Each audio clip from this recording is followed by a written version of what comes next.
అస్సాంలో మనకి ఏ సీజన్‌లో అయినా ఈ రేగిపళ్ళు దొరుకుతాయి. కానీ ఇవి ఎండువి.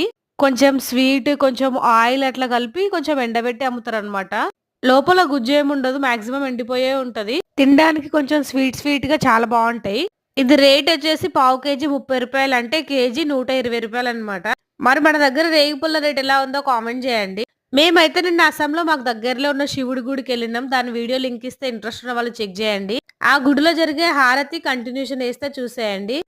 వీడియో నచ్చితే లైక్ చేయండి, షేర్ చేయండి, కామెంట్ చేయండి. అస్సాంలో మన వీడియోస్ కోసం ఛానెల్‌ని సబ్స్క్రైబ్ చేసుకోండి.